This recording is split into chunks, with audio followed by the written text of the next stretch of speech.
We hear a lot of perspectives on the Mankind podcast. Inclusion of a guest is not an endorsement of their views, and the opinions expressed here do not always represent the mission or values of the Mankind Project USA.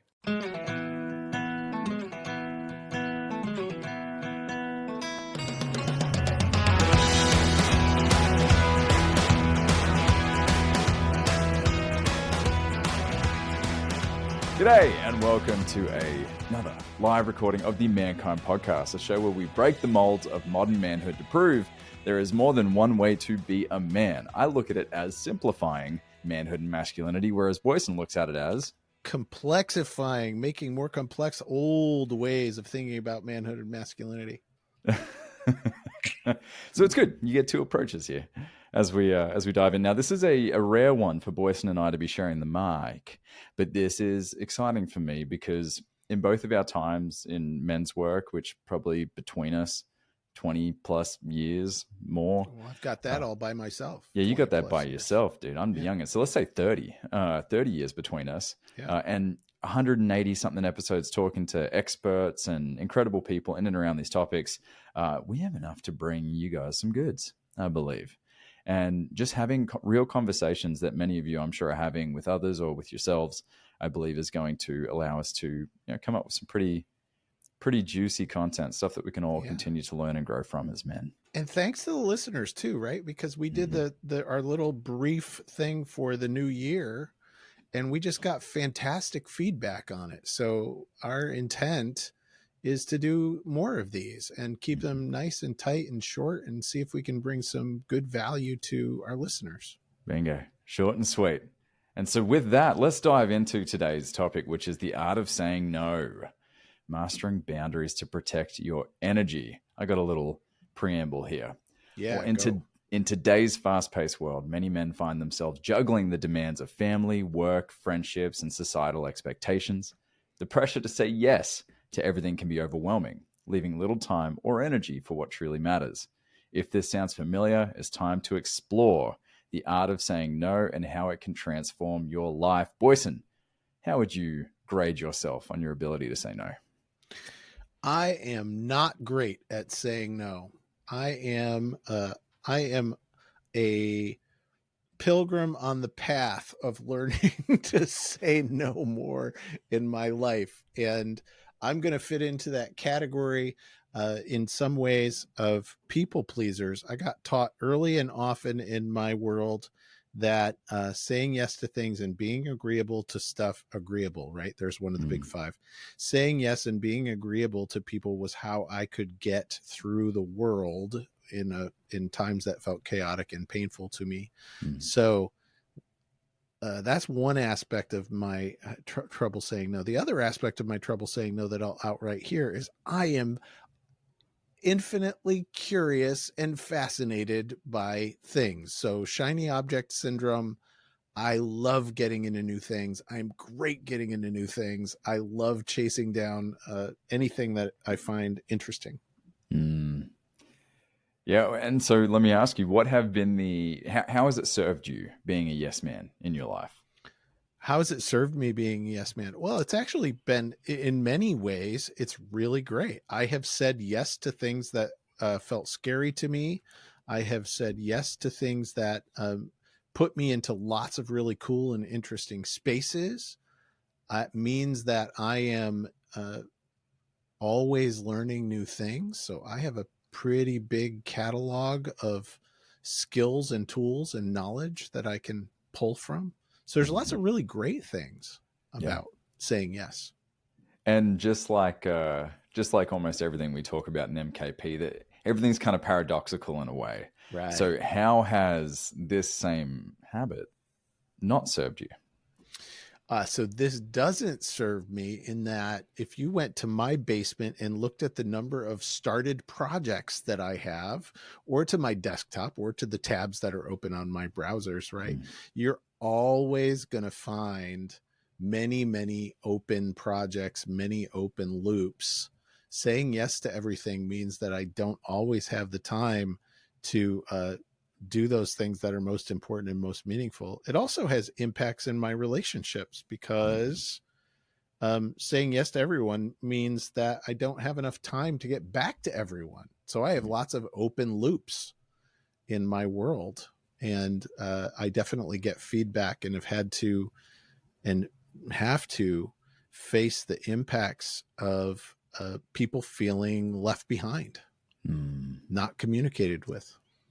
Well, if I can speak from our relationship, it's always a pleasure to get time with you like this, because it's like, I know that you have to carve out time for things like this because you are committed to so many things.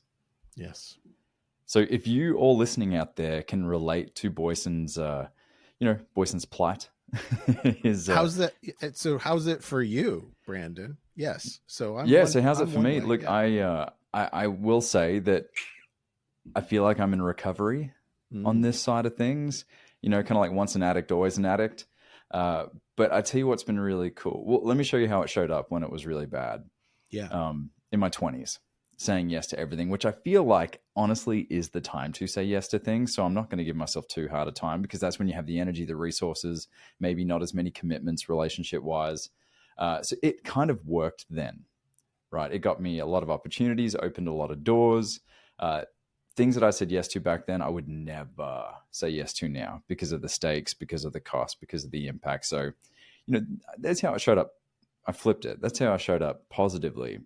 Negatively, how it shows up is when I'm saying yes to things that are going to take me away from my family. They're going to take me away from my source of income and my work, that are going to take me away from my responsibilities. And honestly, that sometimes I say yes to things that are almost an old identity of mine saying yes. It's almost out of habit. Cool. Yeah, It's almost out of habit that I say yes. Oftentimes that shows up in men's work. Like the other week, I said yes to hosting and facilitating our men's circle, and I just didn't have the energy for it, but I instinctively said yes.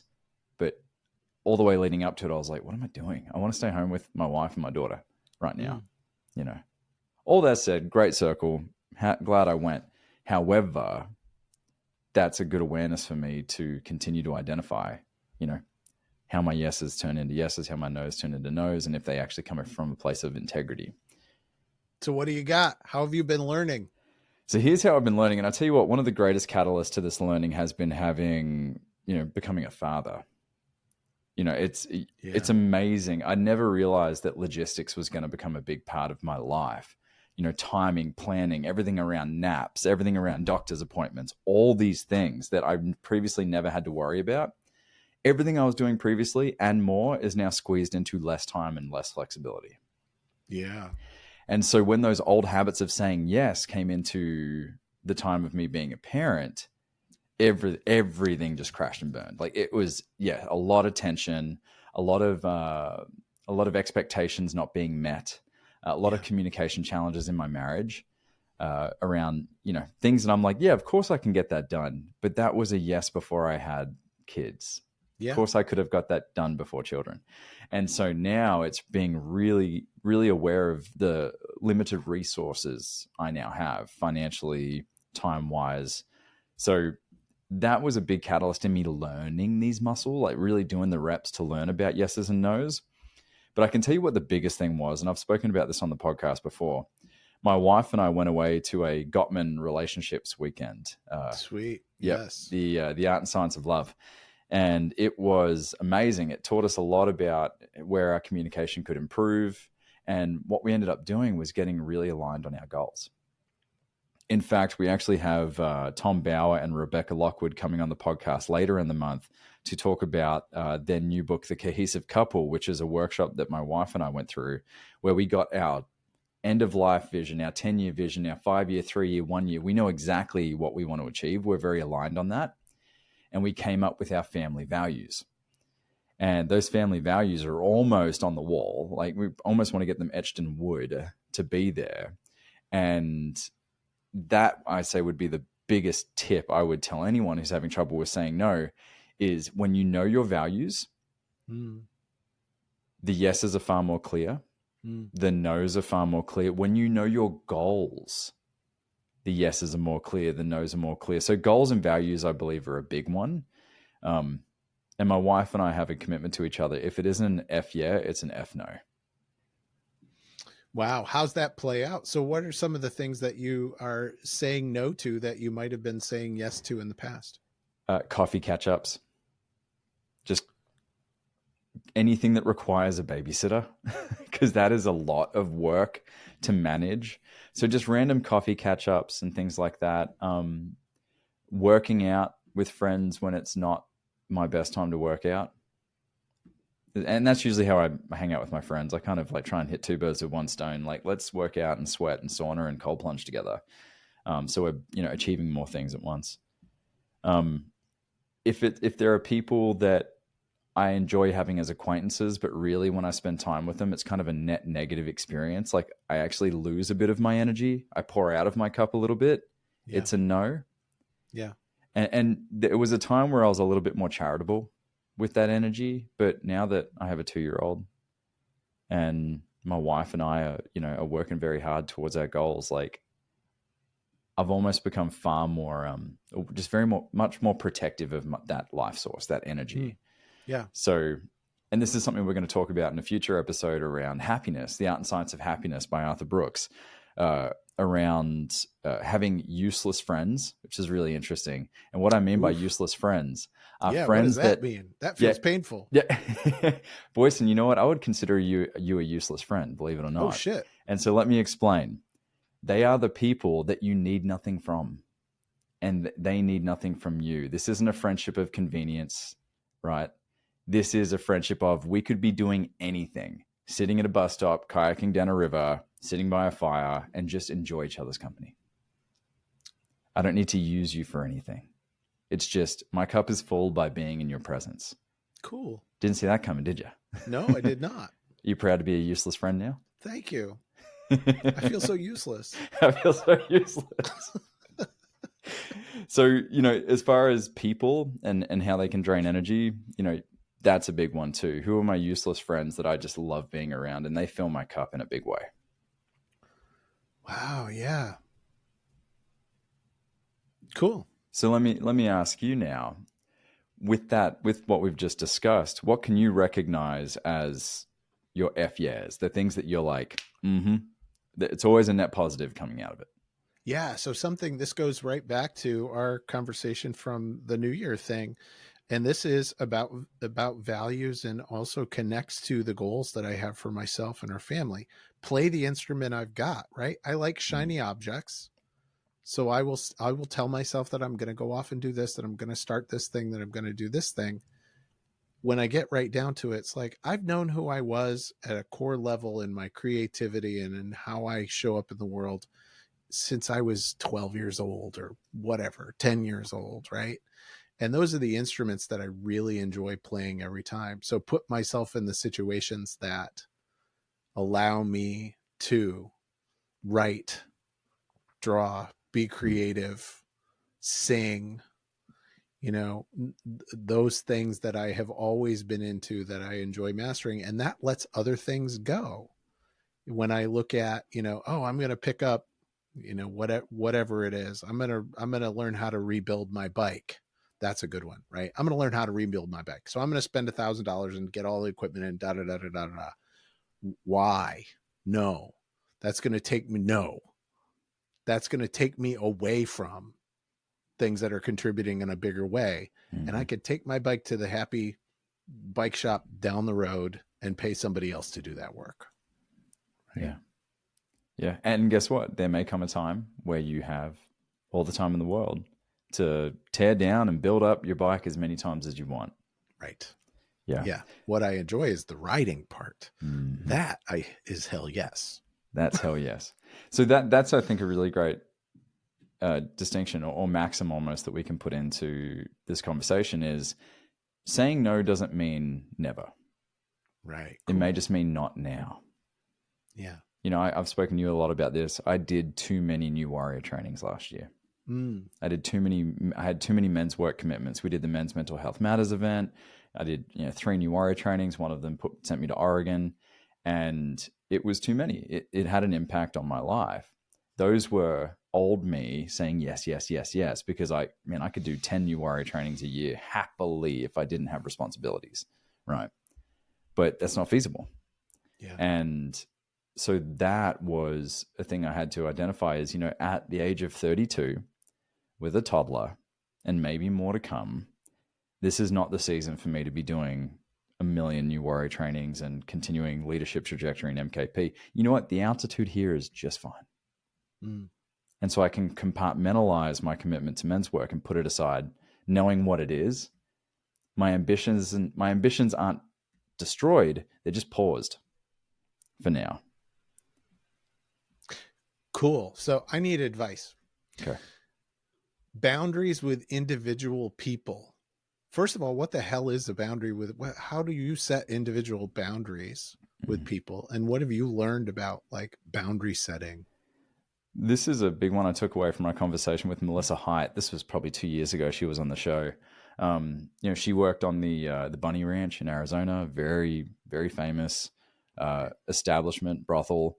And a big part of what she teaches about boundaries, and boundaries that aren't communicated, that's on you.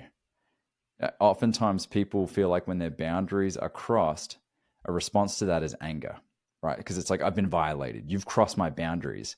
However, if you have not clearly communicated those boundaries to those around you, that's on you 100%. So it's actually saying, hey, when you say XYZ or when you do ABC, it results in EFG for me, these emotions, right? These reactions. And once that's communicated, like I had some abandonment stuff once upon a time and early in my relationship with Christine, having moved from Australia and moved to America, I still hadn't quite settled in the States yet. Yeah. And we went through a fight. And I went into my abandonment wound, and she said something that cut me to the core. And I shared with her after some time of healing and reconnecting. I said to her, do not say that again. Do not say that again. Because it makes me go into these places, which results in these negative whatever. And she has never said it ever again. So there's a question in here, and I want to put it.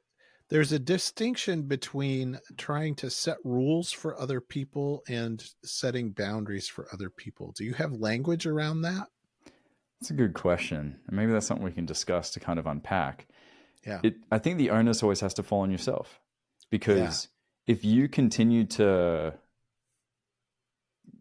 invade or step over that boundary, I have to go, okay, what have I not said?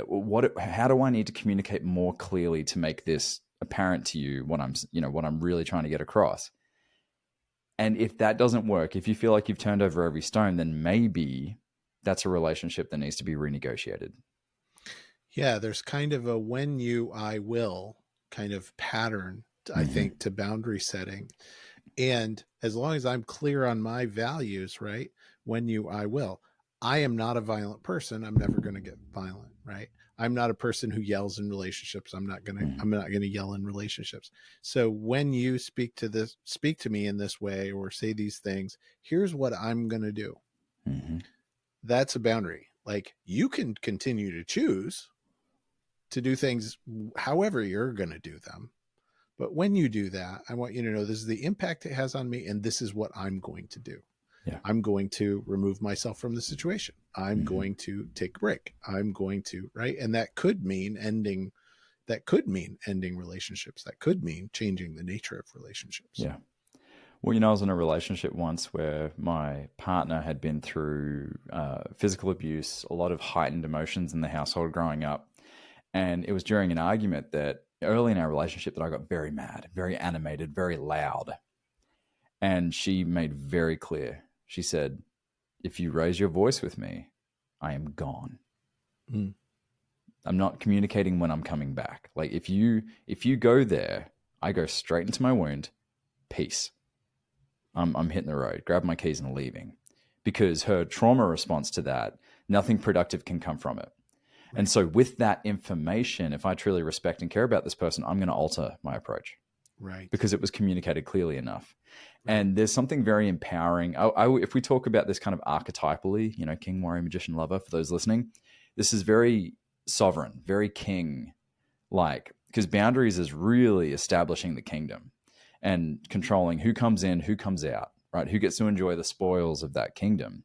And if you don't communicate boundaries clearly, it's very leaky. The energy is very leaky. The gates aren't up. Sorry, the gates are up. Anyone can come and go. And I've learned this recently. Shout out to Mike Patterson, who we know and love. He shared this with me. People who don't respect their own boundaries don't respect the boundaries of others. Yeah, nice. Yep.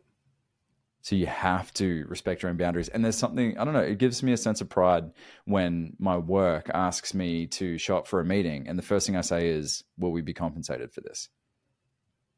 Because I value my time.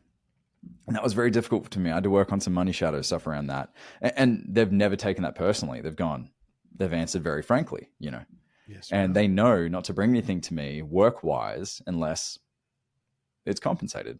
And that's just a boundary I've established for myself with work.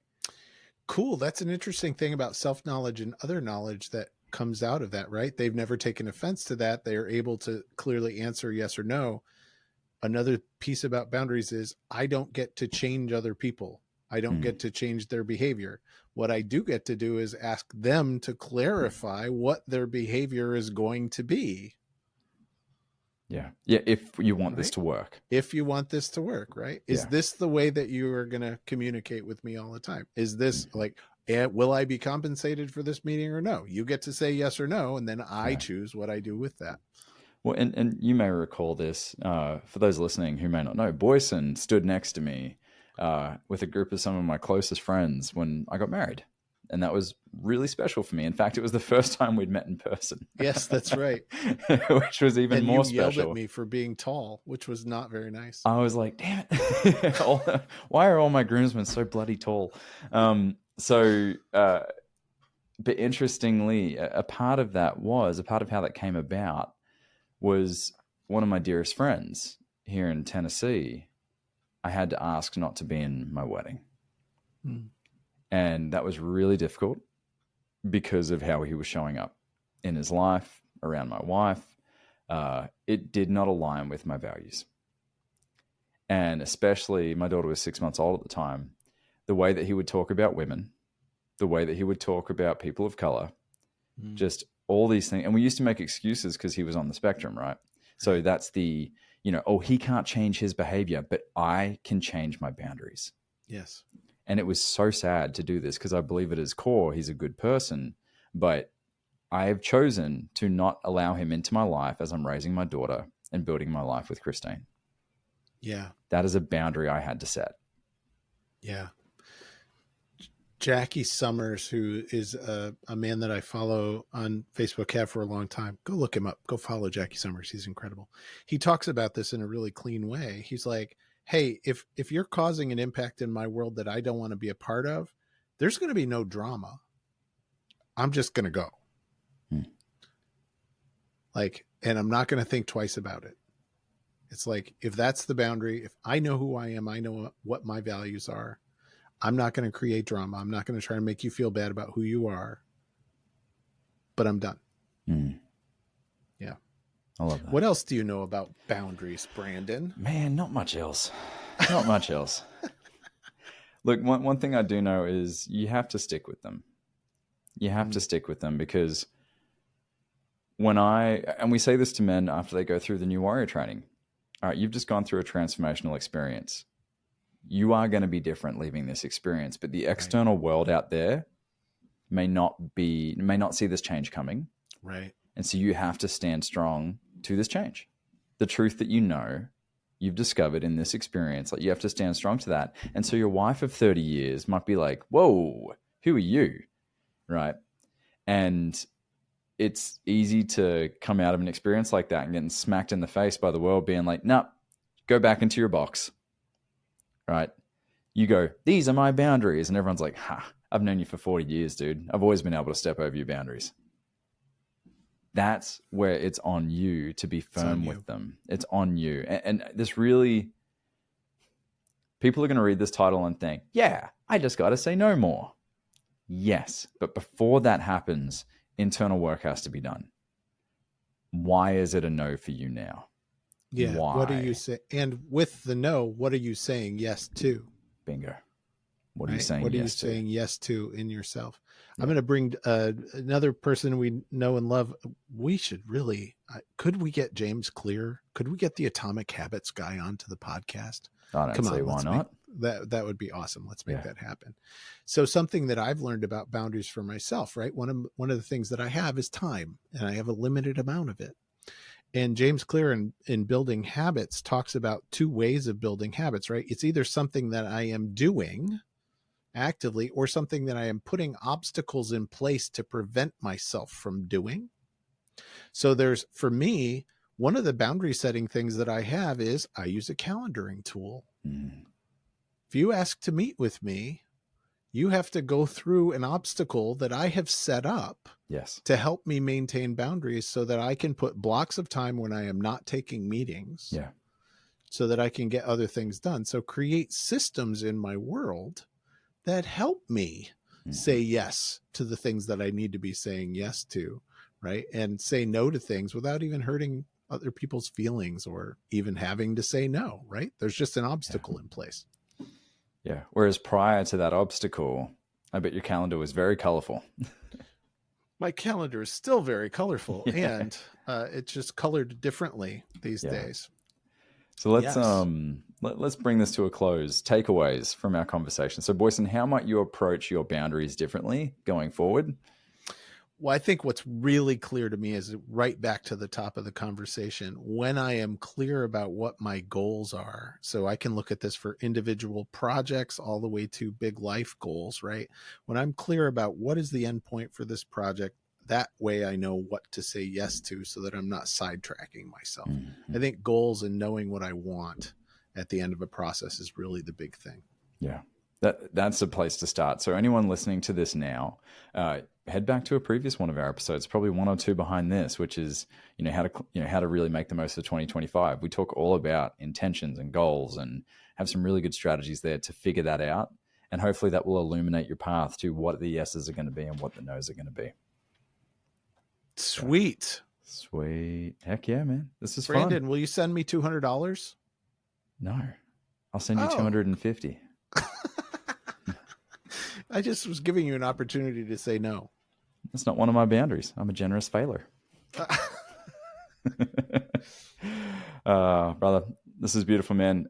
Thank you for being part of this little conversation. I would love for us to do more of these. There's so much value here. And for those of you listening, this becomes possible because you listen, because you join us each and every week to find better ways to show up as fathers, as husbands, as citizens, as brothers, as cousins, as men. And each and every week, we prove that there's more than one way to be a man. What do you say, boys? Have we done that today? Yeah, hell yeah. Hell yes. Hell yes. Lots of love, guys. See you next week. This has been another episode of the Mankind Podcast, produced in association with the Mankind Project USA.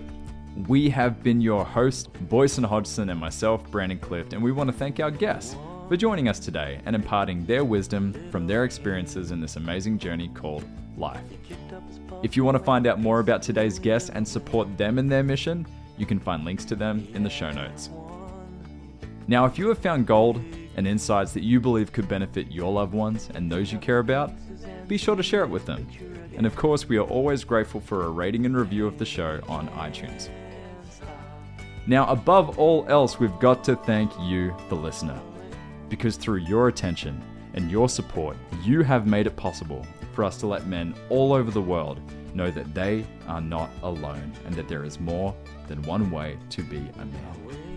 And if something in this episode has touched you, then perhaps it is the call to action to get involved in men's work.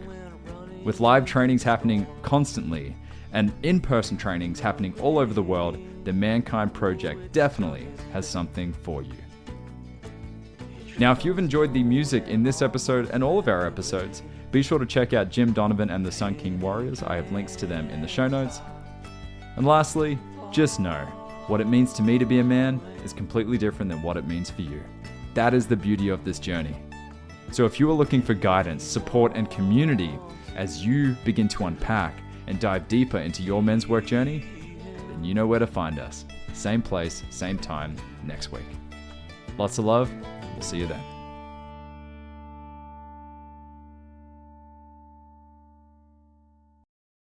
Hey, it's Boysen here with the Mankind Podcast.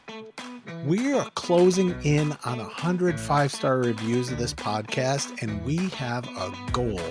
Brandon and I want to get to 250 5-star reviews. So help us out, will you? Please go to the Mankind Podcast on Apple Podcasts or Spotify and leave us a review. Thank you.